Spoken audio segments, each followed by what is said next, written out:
हुआ आज पहली बार है जो मेरे भाई के अलावा हम खाली खाली बोल रहे हैं। ये फर्स्ट चांद है, जगदीश नहीं है हमारे बीच में, तो बहुत बड़ा दुर्भाग्य का विषय है। और जगदीश के अनुपस्थिति में हमारा पहला कार्यक्रम है। जगदीश भाई मन्नारे का बलिदान पूरे बिल प्रदेश के लिए अतुल्य है, अमूल्य है, जो कोई नहीं कर सकता। उनका अधूरा सपना था, वो सपना हम सबको मिलके पूरा करना है। और जगदीश भाई ने सोचा था और हमने सोचा था कि ये फ्लासिया का कुंडला मैदान जयपाल सिंह मुंडा के नाम से हो। लेकिन साथ साथ में अब जगदीश भाई नहीं रहने के कारण मैं कहना चाहता हूँ जयपाल सिंह मुंडा, जगदीश पांडोर दोनों के नाम से इस मैदान का नामकरण होना चाहिए। और वहाँ एंट्री मारते ही एक साइड पे जयपाल सिंह मुंडा का आपका मूर्ति होना चाहिए, एक साइड में हमारे जगदीश भाई का मूर्ति होना चाहिए, ताकि हमको आभास हो कि हमारे भाई भी इस इलाके में हमारे आदिवासियों के लिए बोलने वाले थे। ये आप सभी की बदौलत होगा, आप सभी को मिलके करना है, घर घर अभियान चलाना है। कोई भी कहे तो जगदीश भाई के अलावा हम लोग नहीं मानते हैं, यहाँ जगदीश का नाम होना चाहिए। आपने इस इलाके में रास्तों पर जगदीश भाई के बोर्ड गाड़े हैं, लेकिन आने वाले समय में जहाँ जहाँ जगदीश भाई के बोर्ड आपने स्थापित किए हैं, वहाँ जगदीश भाई का छोटा सा मूर्ति भी हमको लगाना होगा।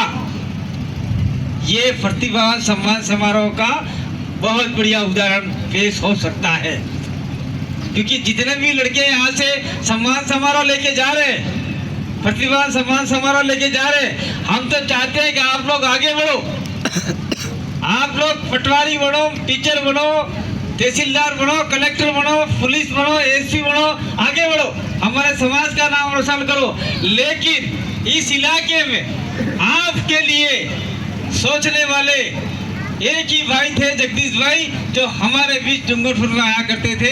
साथ में बहुत सारे साथी हैं, हम सबका नाम नहीं लेना चाहते, लेकिन जगदीश भाई हमारे बीच में नहीं है, इसलिए उनका नाम ले रहे। तो उन्होंने सोचा था कि जाडोल फ्लासिया कोटड़ा में जितने भी आदिवासी परिवार के लोग रहते हैं वो बहुत गरीब हैं, उनको कैसे आगे बढ़ाया जाए।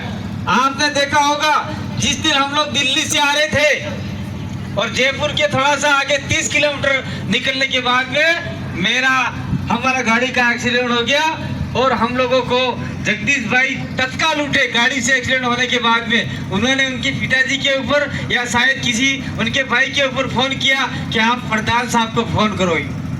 अब कौन से प्रधान साहब को, वो तो हमको नहीं पता, लेकिन उन्होंने फोन किया और प्रधान साहब के ऊपर नहीं तो हमारे वहाँ डूंगरपुर फोन आ गया, एक्सीडेंट हो गया है। तो फिर राजकुमार जी को फोन किया, राजकुमार जी वही थे और जगदीश भाई एकदम सही आदमी थे, एकदम खड़े हो गए थे। उन्होंने उनके पिताजी से भी बात की, सबसे बात किया था।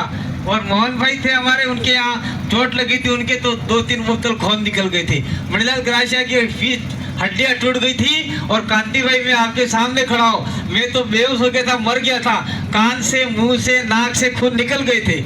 मतलब ये सोचने वाले समझ रहे थे ये तो मर गया, जगदीश जिंदा है। तो गाड़ी 108 आई जगदीश को, तो मैं इसलिए आपको थोड़ा सा बताना चाहूंगा क्योंकि आपके सामने खुल के किसी ने नहीं बताया है प्रतिभा समारोह पे। मैं फिर वो 108 आई तो ये कांति भाई को पकड़ लो, ये तो आदमी मर गया है। फिर मोहन भाई का खून निकल रहा था, मणिलाल ग्रासिया थोड़ा लगा हुआ था, वो साइड में रख दिया। जगदीश को कहा ये ठीक है, इसको नहीं ले जाना है। तो मोहन भाई ने कहा यहाँ जगदीश का खड्डा हो गया, मतलब पूरा रोड लगा था लोखंड, खड्डा इतना अंदर गहरा हो गया था, उसका खून कान से मुंह से नहीं निकला, जिसकी वजह से वह आदमी का सारा खून उसके भेजे में चला गया। और मेरा जितना भी लगा था कान से मुंह से खून निकल गया, जिसकी वजह से मैं थोड़ा जिंदा रहा। और जगदीश जैसे ही हम लोग हॉस्पिटल में गए, घंटे भर बाद में जगदीश वहाँ से नहीं, आधे घंटे बाद में मोहन भाई ने कहा यहाँ इलाज नहीं होगा, हमको जयपुर भेज दो। और मोहन भाई ने राजकुमार एमएलए को फोन किया, राजकुमार एमएलए तत्काल वहाँ डॉक्टरों की सेवा की और हम वहाँ 108 से पहले राजकुमार वहाँ मौजूद था। जैसे हमको वहाँ पहुँचे उससे पहले जयपुर से आपने देखा होगा, जयपुर में घुसने से पहले एक टोल नाका है, टोल नाके से पहले छाटा हमें कोड़े उठाने की हासीवा थमड़ी जातो। टोल नाका पहले जगदीश की मौत हो गई और हम लोगों को हॉस्पिटल ले गए। फिर डॉक्टर ने सोचा कि अभी कुछ धड़कन हो गई। जगदीश के नली डाल के खून निकालने की कोशिश की, लेकिन वो पूरा खून पूरे शरीर में, माथे में, भेजे में जम गया था, जिसकी वजह से आज हमारे बीच में ये मन्ना रे भाई, जो आपकी फलासिया जारोल कोरडा की आदिवासियों की आवाज थी, वो आवाज आज हमारे बीच में नहीं है। मुझे बहुत बड़ा दुख है। मैंने इस जगदीश भाई भांडर को तैयार करने में समय बहुत लगाया था। मैं हर महीने में यहाँ पे आता था, महीने में एक मीटिंग तो यहाँ लेता ही था, चाहे आपका कोटला हो, चाहे यहाँ हो, चाहे जाड़ल हो। आज जगदीश भाई के सपनों को अगर आप पूरा करना चाहते हो तो जगदीश भाई के जो भी सपने थे और जो भी आप लोग जिस आदमी को जाजम से तैयार करोगे, मैं सर्दिवार सम्मान समारोह में नहीं कहना चाहता हूँ, लेकिन आज खुल के बोल के जाना चाहता हूँ। जारोल कोटा फलासिया आपके 3 ब्लॉक हैं, 3 ब्लॉक में से आप तय करो और अच्छा सा आदमी जयपुर भेजो, ताकि आपके आदिवासियों की आवाज बड़े दबंगता से रख पाए और आपके यहाँ पे जितनी भी यहाँ पे जो भी काम हो रहा है वो काम आराम से कर पाए। मैं आप लोगों से कहना चाहता हूँ, ये रोड जा रहा है, जिस समय हम लोग फर्स्ट समय जगदीश हम को बुलाने आया था, इसी मैदान पे हमने कार्यक्रम किया था और छतरिया हमारे सर पे ओढ़ के कार्यक्रम किया था। बरसात आ गई थी, फिर भी हमने कार्यक्रम किया और जब रोड निकल रहा था तब ये आसपास की सारी जमीनें जिंदा थी, आदिवासियों के लिए आदिवासियों की जमीनें थी। लेकिन आज सारी जमीनें आदिवासियों ने बेच दिए। आने वाले समय में आप कहाँ जाओगे? हमारा डूंगरपुर देख लो, सारी जमीनें बेच दी। रोड के आसपास सारी जमीनें देख लो, उदयपुर का रोड देख लो, सारी जमीनें बेच दी। कौन बचाएगा आपको? जिस दिन जगदीश मर गया था उस दिन अखबार में आया था, आदिवासियों की आवाज हमेशा के लिए समाप्त हो गई फलासिया की, ऐसा अखबार में आया था बड़ा बड़ा। किस किसने पढ़ा ये बताओ मेरे को आप लोग?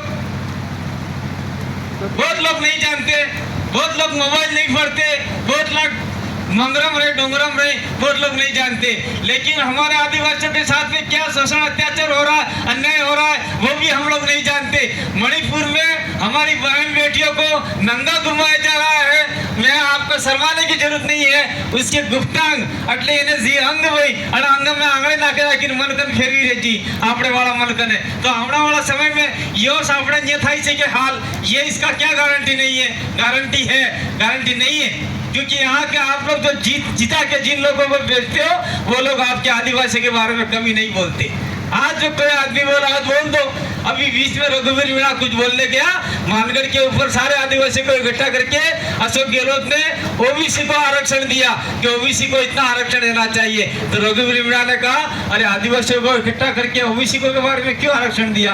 तो अशोक गहलोत ने कहा चुपचाप बैठ जा, तेरा जिला बना के दे दिया है, वहां जाके चुनाव लड़ और जीत। और इसको बाद में वहाँ कांग्रेस का बड़ा पदाधिकारी था, उसको हटा दिया और वहाँ पे महेंद्र जीत सिंह मालवीय को बना दिया बांसवाड़ा का। इसलिए आदिवासी लड़े, ये बात कांग्रेस भी चाहती है, बीजेपी भी चाहती है।